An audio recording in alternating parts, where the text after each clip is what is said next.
Hey everybody, OperationZ here, and we're continuing the story of Abraham, and we're on part 13 now. Genesis chapter 17, verse 15 is where we're at here with this one.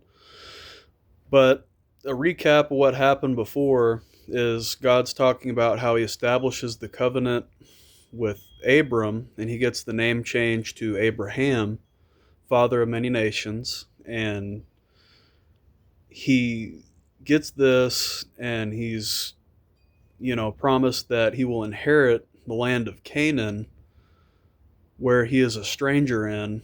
And again, a recap is just that basically he's a descendant of Shem, and then he comes into the land of Canaan, and Canaan was one of the descendants of Ham that he ended up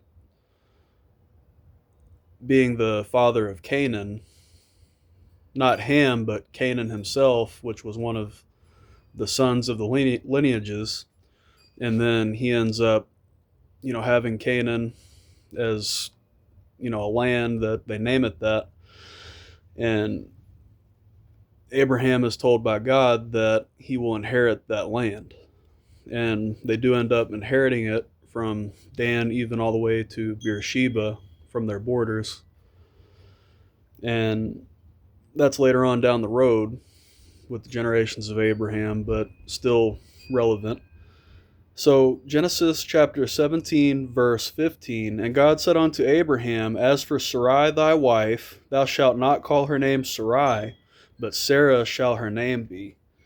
So, Sarai ends up getting a kind of a promotion and a name change by God, because where she is Sarai, which is, just a name that means princess, she gets Sarah, which basically it's princess, but it is a kind of like a way of higher status in that it is princess, matriarch of many nations, and it's also kind of like as to say queen. That's the name interpretation and the general meaning of the name Sarai in the Hebrew tongue. That Sarai in the Hebrew tongue, princess, and then Sarah in the Hebrew tongue basically generally would mean queen. So that is where we're at right here, that God gives Sarah this name change and this newer title with her name, that this promise is there. And when we continue here, Genesis chapter 17, verse 16 says this, And I will bless her and give thee a son also of her. Yea, I will bless her, and she shall be a mother of nations. Kings of people shall be of her. So that was also the promise that Abraham was given. And of course, she would also have this promise, being his wife, that kings of people would come from her and from Abraham, that we see later on with the lineages of, later on generations way down the road, not right away, but way later. Because, for the period of time that they didn't have the monarchy. But we won't get into all that right now. We'll just talk about where we're at here, and that's stories for another time. So, Genesis chapter 17, verse 17 says this, Then Abraham fell on his face and laughed, and said in his heart, Shall a child be born unto him that is 100 years old, and Sarai that is 90 years old bear? So he believes God, but he's also really struggling with it because they're so old in age at this point.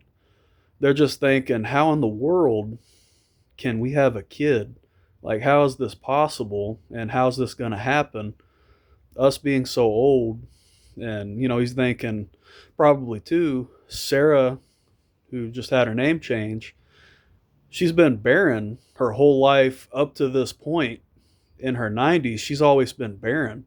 And he's just thinking, how in the world is my wife going to bear children? So that's where Abraham is at with his mindset here. And that's how he's wondering, how in the world is this going to happen? So Genesis chapter 17, verse 18, and Abraham said unto God, "Oh, that Ishmael might live before thee."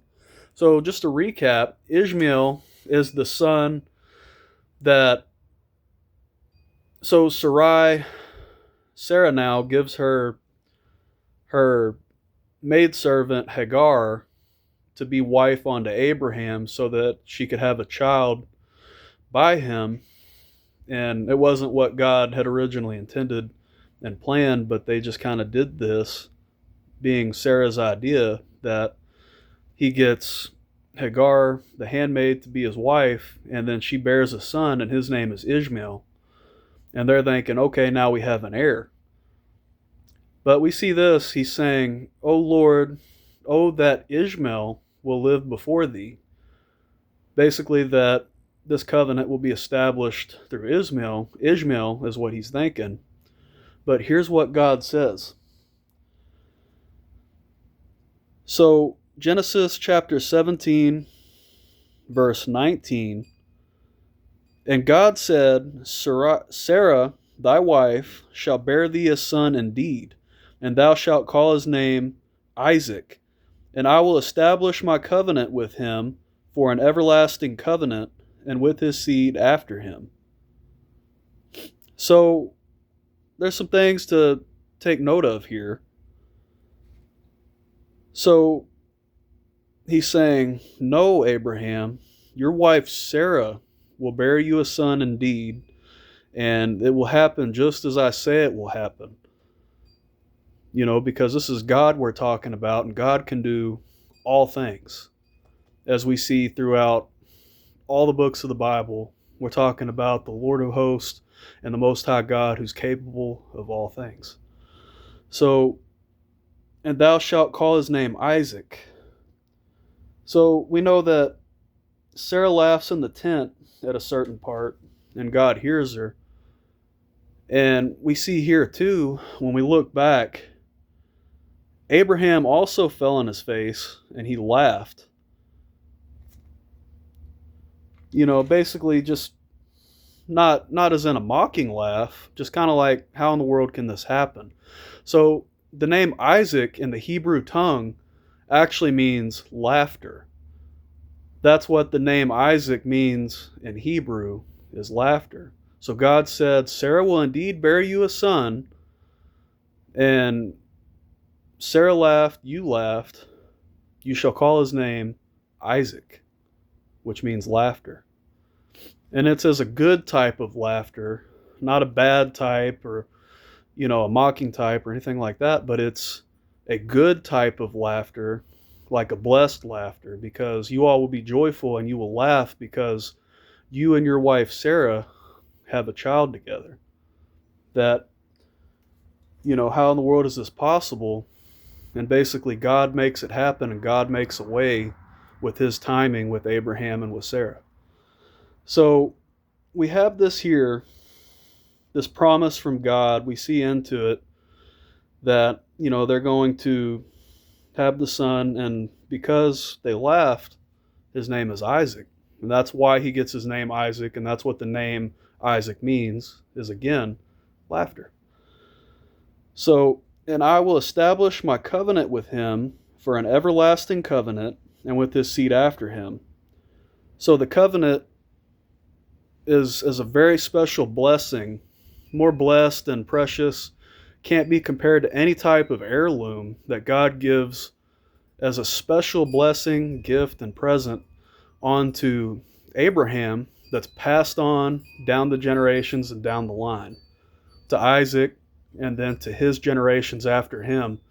This covenant is a very special blessing that everybody gets to be blessed with, if they only have faith and believe in the one true God and Christ whom he has sent. So that's just worth noting here, and that shows how it's relevant to the New Testament and with Jesus. So, "Call his name Isaac, and will establish my covenant with him for an everlasting covenant with his seed after him." So Genesis chapter 17, verse 20, and as for Ishmael, I have heard thee, behold, I have blessed him, and will make him fruitful, and will multiply him exceedingly. 12 princes shall he beget, and I will make a great nation. I will make him a great nation. So he's saying, as for your son Ishmael, I'm also going to bless him, and he's going to be a great nation. He's going to beget 12 princes that come from and derive from Ishmael. He's going to be very blessed, and he's going to have all these good things upon him too. And they're known for their trading, as it talks about later in scripture, and they're known for stuff like that. And we see more things later on, but I'm not going to jump too far ahead. Again, I have a little habit of doing that. But that's the promise that he gets concerning Ishmael, that he will also be blessed and he will be a nation as well. So Genesis chapter 17, verse 21, but my covenant will I establish with Isaac, which Sarah shall bear unto thee at this set time in the next year. So again, his name's Isaac, just to cover over this again, means laughter, because they're going to be overjoyed and laughing together amongst themselves, Abraham and Sarah, that they just had this blessing that, they were able to have a child by God, that they're overjoyed and happy concerning it. And it was also like, well, how in the world is this going to happen, seeing that we're so old? And, they have this blessing upon them, and they have these promises upon them. And, we have that. And then, again, my covenant will I establish with Isaac. So he sets it at this time in the next year. At that very set time in the next year is when they have Isaac, their son. So this is the blessings of God. God is the God of miracles, and he's going to make it happen. And they're going to see exactly 1 year from that day that God will make it happen. So that's the message for today, and you all have a blessed day.